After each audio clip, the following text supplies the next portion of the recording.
দর্শক, সের্গেই পারাজানভকে নিয়ে দৃশ্যশব্দের বিশেষ সিরিজ পারাজানভের চলচ্চিত্র শেকড় অনুসন্ধানের যাত্রা এর দ্বিতীয় পর্বে আপনাদের স্বাগত জানাই। সের্গেই পারাজানভকে নিয়ে বাংলা ভাষায় লেখালেখি খুবই কম। বাংলায় তার চলচ্চিত্র বিশ্লেষণ নিয়ে ভিডিও তো নেই, অথচ পারাজানভ দুনিয়ার শ্রেষ্ঠ চলচ্চিত্রকারদের একজন।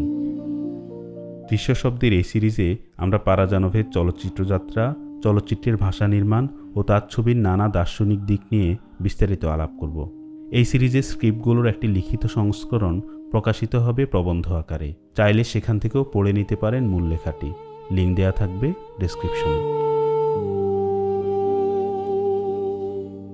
জ্যেষ্ঠ সোভিয়েত চলচ্চিত্রকারদের মতো পারাজানভও তার শুরুর দিকের চলচ্চিত্র, যেমন 1954 সালে মুক্তি পাওয়া আন্দেরিশ, 1961 সালে দ্য টপ গাই কিংবা একই বছর মুক্তি পাওয়া ইউক্রেনিয়ান রাপসডিতেও সোভিয়েত চলচ্চিত্রকে উচ্চকিত করার চেষ্টা করেছেন।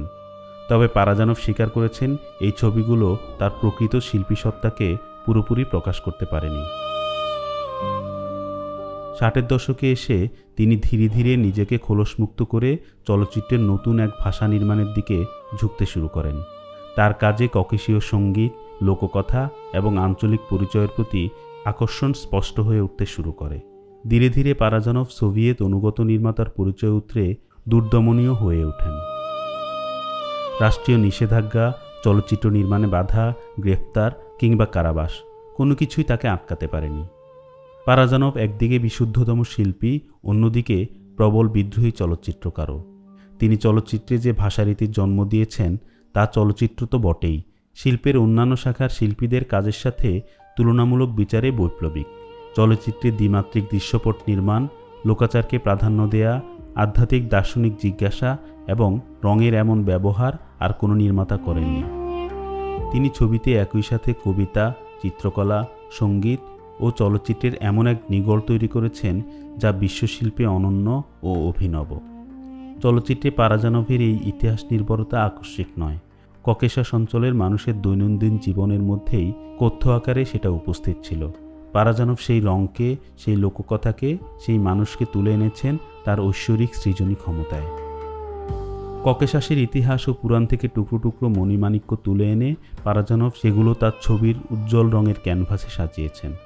কখনো কবি হয়ে, কখনো আখ্যানকার হয়ে, কখনো চিত্রকর হয়ে কিংবা কখনো চলচ্চিত্রকার হয়ে তিনি অপূর্ব অপার্থিব জগৎ নির্মাণ করে গেছেন তার প্রতিটি চলচ্চিত্রে।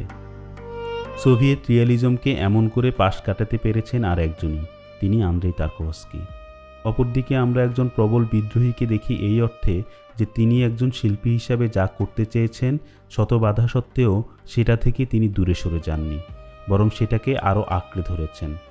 রাষ্ট্রীয় নিপীড়ন তার উপর যত নির্মম হয়েছে, তিনি ততটাই দৃঢ়ভাবে নিজের জন্মভূমির মানুষ, তাদের গল্প, তাদের শোক, তাদের আত্মত্যাগ এবং আধ্যাত্মিক ভ্রমণকে তার ছবিতে স্থান দিয়েছেন।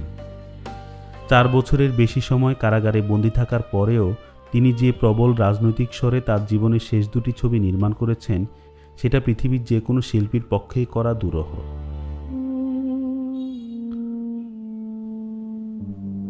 দর্শক, আসুন আলাপ করি পারাজানভের প্রথম আলোচিত পূর্ণদৈর্ঘ্য ছবি শ্যাডোজ অফ ফরগটেন অ্যানসেস্টরস নিয়ে।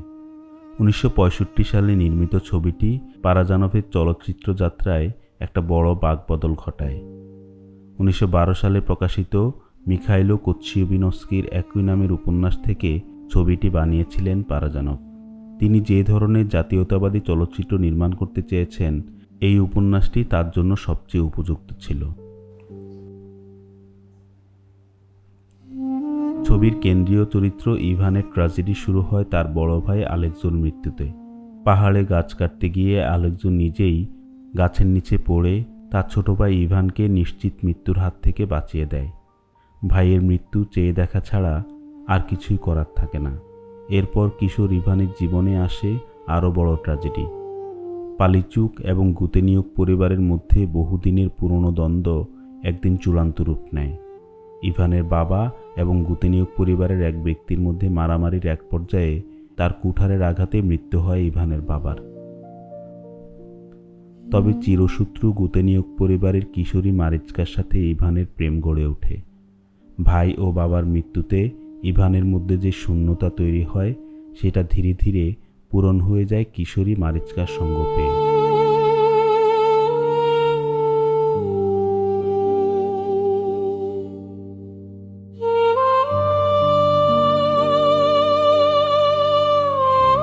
কিন্তু সেটাও দীর্ঘস্থায়ী হয় না। একদিন মারিচকা একটি ভেড়াকে উদ্ধার করতে গিয়ে খাড়া পাহাড়ের কোল থেকে পা পিছলে খরস্রোতা চেরেমোস নদীতে পড়ে যায়। মারিচকার এই মর্মান্তিক মৃত্যু প্রেমিক ইভানের অস্তিত্বকে আঘাত করে। কৈশোরে বড় ভাই আর বাবা এবং প্রথম তারুণ্যে প্রেমিকার মৃত্যু ইভানকে জীবন মৃত্যুর এক অদ্ভুত সন্ধিক্ষণে নিয়ে যায়। এরপর পুরো ছবিটি হয়ে ওঠে আধ্যাত্মিক শোক ও স্মৃতির এপিটাফ।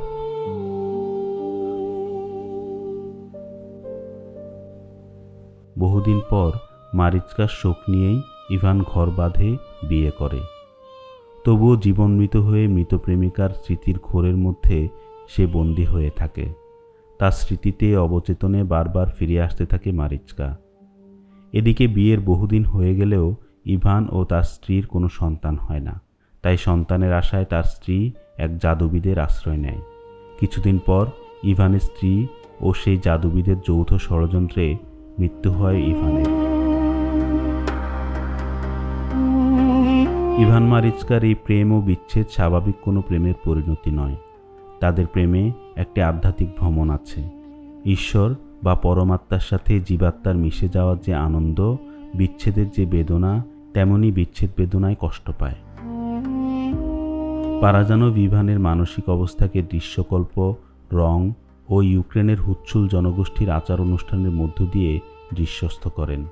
তার সাথে সংযোগ ঘটান তাদের প্রাগৈতিহাসিক পৌত্তলিক বিশ্বাস, অতিপ্রাকৃত ঘটনার প্রতি প্রবল সমীহ এবং অধিবিদ্যা চর্চাকে।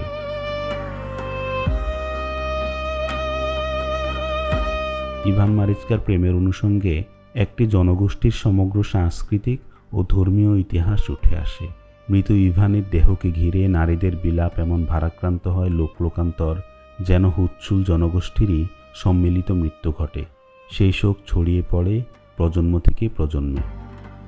কার্পেথিয়ান পর্বতমালায় বাস করা এই জনগোষ্ঠী আনুষ্ঠানিকভাবে অর্থোডক্স খ্রিস্টান ধর্মাবলম্বী হলেও তাদের দৈনন্দিন জীবনে পূর্বপুরুষের লালিত মূর্তি পূজা, প্রকৃতি পূজা এবং ঈশ্বরের সাথে মানুষের আধ্যাত্মিক মিথস্ক্রিয়ার গভীর প্রভাব আছে। এই জনগোষ্ঠীর কাছে ঈশ্বর এবং প্রকৃতি সমার্থক, যা তাদের ধর্মীয় জীবনকে অন্যান্য সমতলীয় খ্রিস্টান সমাজ থেকে স্বাতন্ত্র্য দিয়েছে। খ্রিস্টানিটি এই অঞ্চলে অবিকৃত অবস্থায় পালিত হয়নি। সেটা কোনো অঞ্চলের ক্ষেত্রেই সম্ভব নয়। যেমন উত্তর ইউরোপের প্রোটেস্ট্যান্ট খ্রিস্টানিটি ঈশ্বরকে কখনোই প্রশ্নহীনভাবে আনুগত্য করেনি, বরং তাকে নানাভাবে চ্যালেঞ্জ করেছে, তার সাথে বোঝাপড়া করেছে। উত্তর ইউরোপের চলচ্চিত্রকারদের, বিশেষ করে ইংমার বার্গম্যানের ছবিতে এ ধরনের জিজ্ঞাসা লক্ষ্য করা যায়।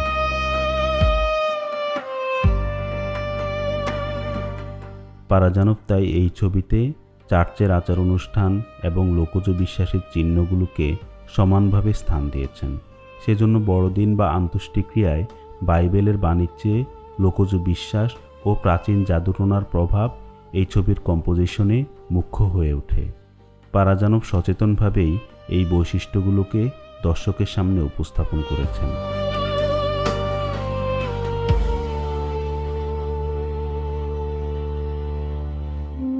দর্শক, কেমন লাগলো পারাজানভ সিরিজের দ্বিতীয় পর্ব জানাবেন কমেন্টে। কথা হবে তৃতীয় পর্বে। ধন্যবাদ।